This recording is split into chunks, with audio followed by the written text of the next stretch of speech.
Nehemiah chapter 4. Nehemiah chapter 4. I don't know about you, but I am enjoying being in the book of Nehemiah. There's so many wonderful teachings in this book that we can receive as we journey through it. And we do a little back and forth between different chapters in Nehemiah. But what I want to do today is to preach on the topic of defeating discouragement.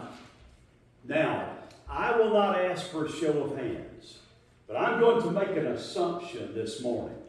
Now, you know, when a preacher says I'm making an assumption, that he's probably going to make the wrong one. But my assumption is this. Most of you, and when I say you, I'm talking about those in this building, but I'm also talking about those of you who are watching this service online. Most of you today, most of us today are discouraged. Discouraged about something. It might be because of a family situation. Amen. It could be because we are facing job-related issues. Amen. It could be because of things beyond our control that we've been caught up in. I like to call that the overflow of other people's sins. But most of us are discouraged. I've been discouraged, and you have too. And if you're not discouraged about something today, you have been there before. And I would say unto all of us that if we live very much longer, we'll be there again. There's a lot of discouragement in our world. Now, usually the pattern works something like this. First of all, we get disappointed. You ever been disappointed? Sure, lots of times. Give an example. I love strawberry milkshakes. I don't know if I've shared that with you. I've shared it with every other church I've been in. And usually somebody will be so sweet and kind they'll bring me one. I love strawberry milkshakes. Always have. But you know, it wasn't too long ago that I pulled through the drive-thru of one of our local fast food places. And I punched the speaker and I said, I want a strawberry milkshake. And here's the words that came to me. Now remember, this is back when it was still hot. I was thirsty. I was really anxious to get that milkshake. I believe it was the day that I was driving back to Mississippi, and I thought, man, I'm going to sip on that thing all the way down the highway. And you know what came on? The voice that came on the other side said this. Sir, our ice cream machine is not working. And of course, I started to say, well, I'm not asking for ice cream, I'm asking for a milkshake. And then my North Mississippi intelligence kicked in, and I realized, dummy, you can't have a strawberry milkshake without ice cream. Now, I was disappointed. And you know, I was so disappointed. She said, is there anything else I can get for you? And I said, nothing. And I drove off. No, it was a disappointment. But disappointments come in a lot of different ways. Here's the thing.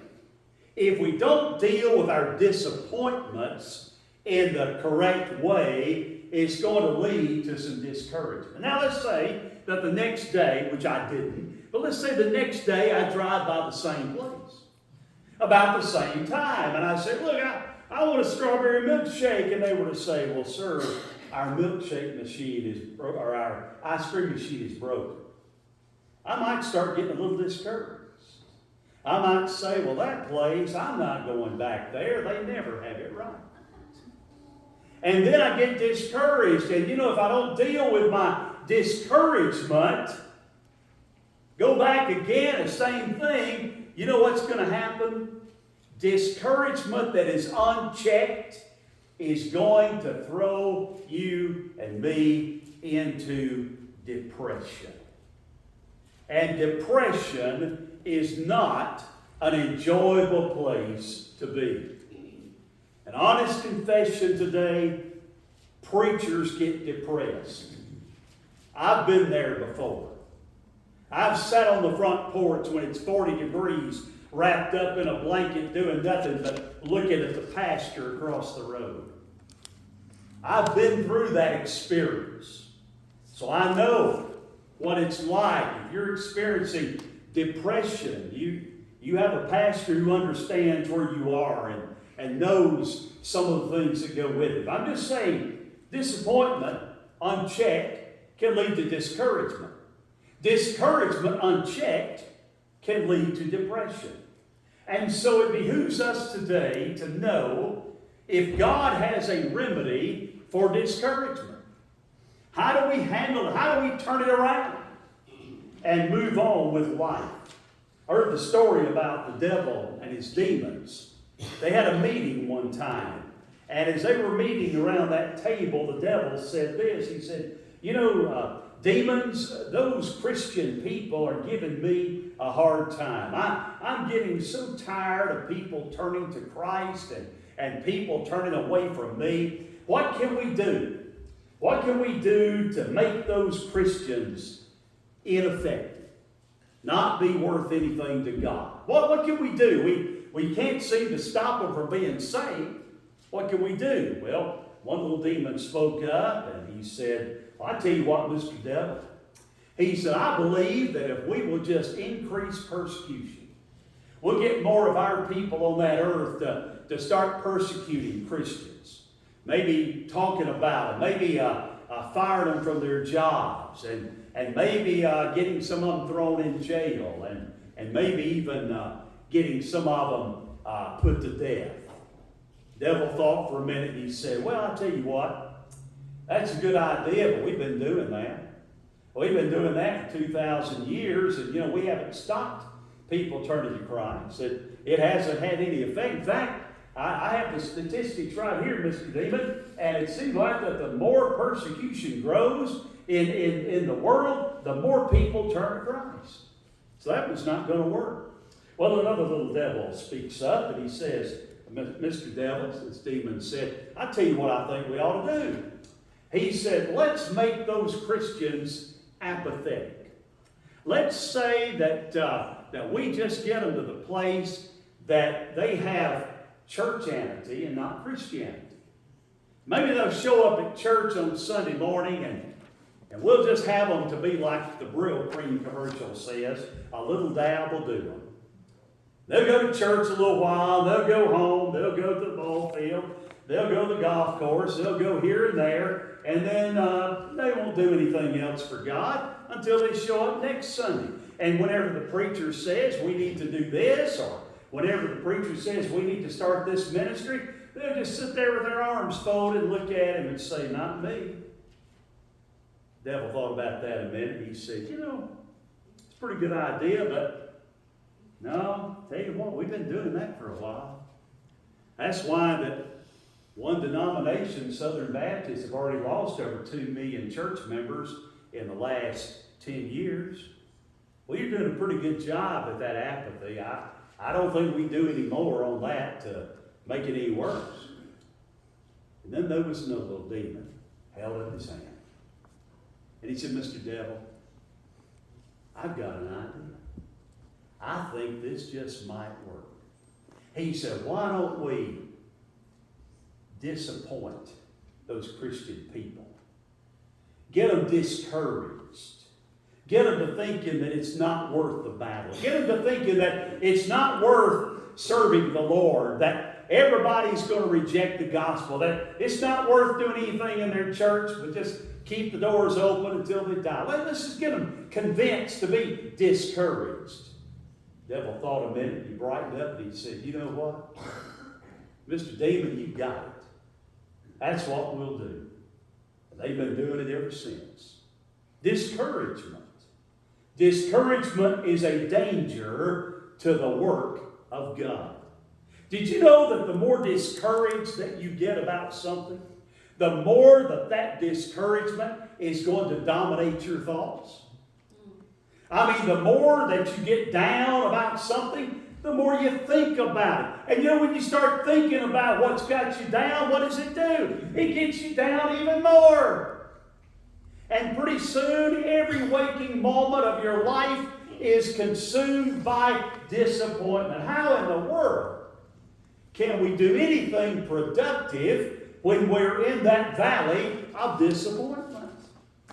And so in the book of Nehemiah, chapter 4, we see these words and the disappointment of God's people. By the way, discouragement itself, the definition of the word, if you want to jot it down somewhere or put it in your notes, it means to deprive someone of courage or confidence. Deprive someone of courage or confidence. Nehemiah chapter 4, beginning in verse 7, we find this. But when Sanballat, Tobiah, the Arabs, the Ammonites, and the people of Ashdod heard that the repairs to Jerusalem's walls had gone ahead and that the gaps were being closed, they were very angry. They all plotted together to come and fight against Jerusalem and stir up trouble against it. There we go again. Sanballat and Tobiah, we've seen them before, and they're back at it again. Only this time they've got more people who are joining with them. They don't appreciate the rebuilding of Jerusalem's walls because it defeats their purpose. And they decide they're going to go up there, they're going to fight those people, they're going to tear down the walls, and they're going to run those people back to their homes. And the Bible says this in verse number 9, but we prayed to our God, and we posted a guard day and night to meet this threat. Meanwhile, the people in Judah said, the strength of the laborers is giving out, and there is so much rubble that we cannot rebuild the walls. Also, our enemies said, before they know it or see us, we will be right back there among them and will kill them and put an end to the work. Then the Jews who lived near them came and told us 10 times over and over again, wherever you turn, they're going to attack you. You ever heard that? Yeah, that'll discourage you, won't it? I mean, here they are, they've heard about Sanballat and Tobiah and their crew, and they've heard about their threats again of what they're going to do. And they're discouraged. They're defeated. And they even have the group that tells them, said, it's not just that they're going to come up and tear those walls down again, but fellas, it's the fact that wherever you go, you turn around, there's going to be one of those people there. Boy, that'll scare you.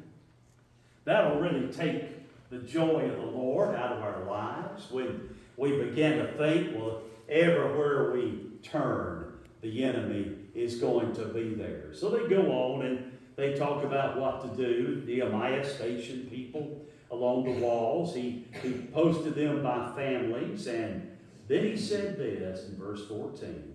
After I looked things over, I stood up and I said to the nobles, the officials, and the rest of the people, don't be afraid of them. Remember the Lord, who is great and awesome, and fight for your families, your sons and your daughters, your wives and your homes. And look at this. When our enemies heard that we were aware of their plots, and God had frustrated our plans, then the people returned to the wall, each to their own work. Discouragement was on the horizon, but God's victory was on the way. I'll never forget, several years ago, I had a church I was pastoring. We had 3 full-time staff members in addition to the pastor. And we had a young man who was our youth minister. Fine young man. He had been through college. He was doing some seminary extension work. A good youth director. But we had some parents. And we had a few parents that they thought youth ministry meant playing with the kids all the time. And they didn't think he did enough play, enough games and fun. And they kind of resented that he was spending a lot of time teaching these kids about the Lord, how to live for the Lord. And so those parents came to our youth minister. They came to him and just, as they say, they combed his fur. He came to